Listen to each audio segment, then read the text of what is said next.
Almohadilla, almohadilla, almohadilla, guerreros aztecas. La leyenda de los conquistadores implacables. Imagine un mundo en el que cada día es una batalla por la supervivencia y cada mañana comienza con un sacrificio en honor de los dioses de la guerra.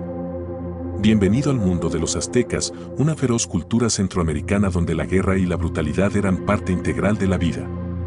Su historia es una epopeya de conquistas, victorias y tragedias inevitables que han dejado una huella indeleble en la historia de la humanidad. Hubo una vez ciudades relativamente pacíficas en el centro del México moderno, situadas alrededor de hermosos lagos. Pero este apacible modo de vida se hizo añicos con la llegada de las tribus mexico, a las que conocemos como aztecas. Llegaron del norte, quizá de lo que hoy es California, y como una fuerza inexorable de la naturaleza, subyugaron a las tribus locales, esclavizándolas y destruyéndolas. Los aztecas se llamaban a sí mismos Mexitli, en honor a su legendario líder Mexitli, que les guió en tiempos difíciles mientras avanzaban hacia el sur en busca de la tierra prometida. Al frente de su ejército había una estatua de Huitzilopochtli, el dios de la guerra, que prometió guiarles hasta el lugar bendito, mostrándoles el camino a través de siglos de vagabundeo. Y así, después de 200 años, por fin encontraron la tierra. Pero los conquistadores no tenían piedad, incluso el intento del jefe local de reproducirse con ellos, dando a su hija en matrimonio al líder azteca, acabó en tragedia. La muchacha fue sacrificada en un altar, iniciando una truculenta tradición que se repetiría una y otra vez, salpicando la tierra con la sangre de los inocentes.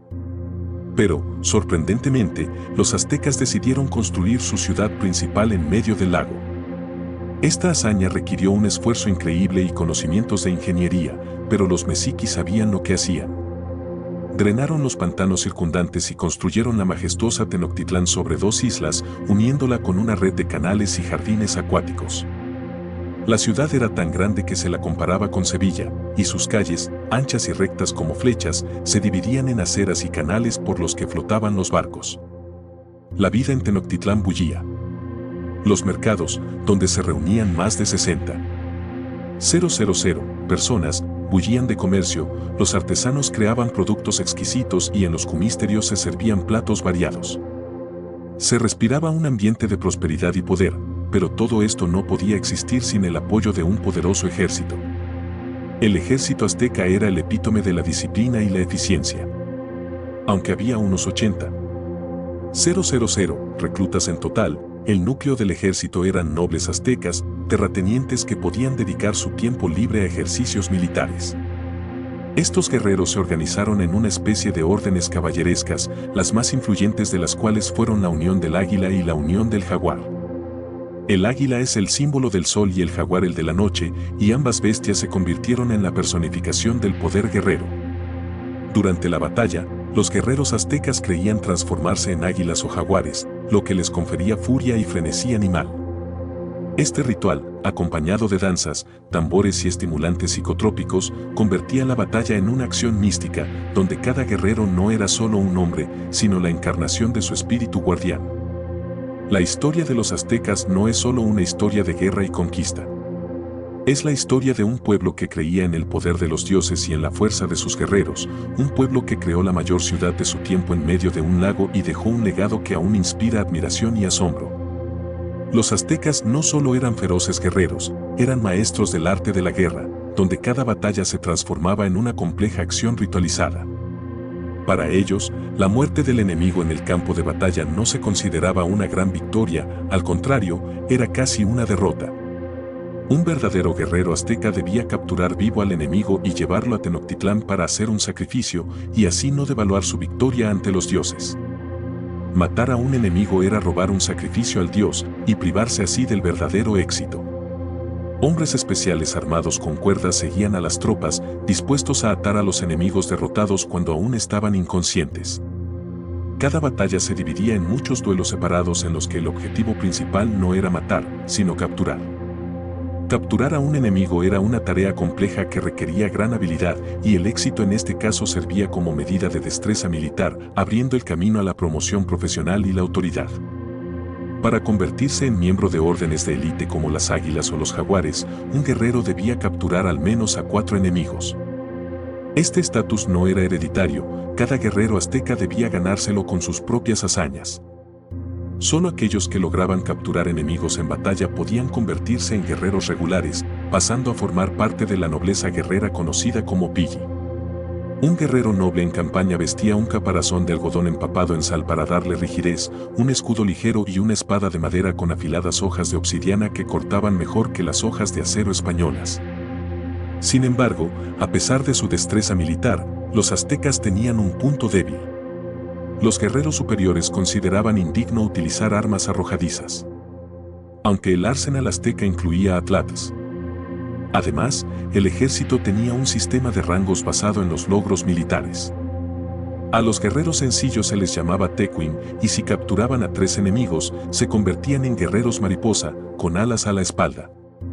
A estos guerreros, si conseguían más éxitos, se les permitía llevar un manto de plumas al que prendían fuego durante la batalla para intimidar al enemigo. La milicia campesina y los adolescentes formaban el Masehuitli, que constituía una parte masiva del ejército pero no tenía el mismo nivel de entrenamiento y equipamiento que las tropas de élite. Los mercaderes también desempeñaban un papel importante en la sociedad azteca, a menudo actuaban como espías y ocupaban altos cargos gracias a la información que traían de otras regiones. Su riqueza no solía basarse en el comercio, sino en generosas recompensas del tesoro por información valiosa. Los caudillos aztecas, como el Tlacatecatli, llevaban insignias especiales, estructuras en forma de paraguas sobre la cabeza. Su arsenal estaba dominado por largas lanzas de 3 metros, dardos lanzados con atlatl y ondas que se utilizaban para cazar y como armas secundarias en la batalla. El combate cuerpo a cuerpo era la base de las tácticas aztecas. Se utilizaban espadas de madera y palos con afiladas hojas de obsidiana no solo para derrotar al enemigo, sino también para dominarlo.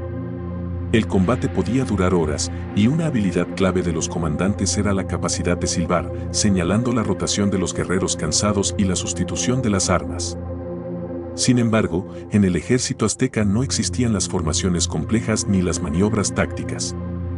Los guerreros actuaban en pequeños grupos, obedeciendo a los líderes, y a menudo entraban en batalla en tropel, lo que les hacía vulnerables a la pérdida del líder. Los aztecas eran extremadamente supersticiosos, y los malos augurios podían anular una batalla. Tenían miedo a la oscuridad y nunca luchaban de noche, y les aterrorizaba supersticiosamente la visión de arcabuces y caballería. Las guerras, incluidas las famosas guerras de los colores, no se libraban para saquear o apoderarse de tierras, sino para capturar prisioneros para el sacrificio. El sacrificio humano era una parte sagrada de la vida azteca. Algunos de los sacrificios más importantes se ofrecían a Huehueteotl, el dios del fuego y la sabiduría. Estos rituales apoyaban la creencia de los aztecas de que su mundo seguiría existiendo mientras hicieran sacrificios a los dioses que protegían su tierra y su gente. Los aztecas son una de las civilizaciones más sanguinarias y misteriosas del mundo antiguo. Su cultura estaba saturada de rituales que entrelazaban crueldad y devoción religiosa en un patrón inimaginable. En las primeras etapas de su existencia, los cautivos eran simplemente quemados en hogueras, pero con el tiempo los métodos de sacrificio se hicieron más elaborados y horribles. Había 2 métodos principales de sacrificio, y ambos eran horribles. El primero era un ritual bárbaro en el que se arrojaba a la víctima a un pozo lleno de carbones al rojo vivo. Los sacerdotes, vestidos con túnicas negras, bailaban danzas rituales alrededor de la fosa. Después, la víctima, aún viva pero ya quemada, era sacada con garfios y colocada en el altar. Se abría el pecho ampollado y el sacerdote extraía el corazón y lo ofrecía a los dioses. Otro método de sacrificio se realizaba una vez cada 52 años. Este ritual era especialmente significativo. Una vez extraído el corazón, el sacerdote encendía un fuego en el pecho de la víctima. Si el fuego se encendía, se creía que el imperio prosperaría durante los 52 años siguientes. Sin embargo, si el fuego no ardía, era señal de un desastre inminente. El monstruo Chichimime, según creían los aztecas, pronto saldría de las tinieblas para cazar y comerse a la gente. Paradójicamente, la mentalidad azteca estaba tan comprometida con los rituales que ni siquiera los cautivos intentaban escapar. Es más, si un cautivo no era sacrificado accidentalmente, él mismo podía pedirlo para cumplir con su deber hacia los dioses. Uno de los jefes de las tribus conquistadas era tan valiente que los aztecas lo liberaron e incluso le dieron una tropa de guerreros para que la comandara. pero al final él mismo pidió ser sacrificado, como debía ser, y así se hizo.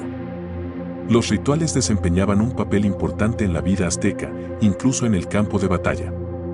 Antes de iniciar una guerra, enviaban mensajeros exigiendo un tributo de una cantidad impensable. Tras la negativa, los mensajeros volvían de nuevo, pero con armas, que entregaban a sus enemigos diciendo, ahora podéis defenderos. Y no digáis que atacamos a los desarmados. Solo entonces los aztecas comenzarían la invasión. Uno de los aspectos más aterradores de la guerra eran las llamadas guerras de flores, torneos militares rituales celebrados en campos sagrados cerca de Cholula, Tlaxcala y otros lugares. Según las reglas, el bando perdedor era sacrificado.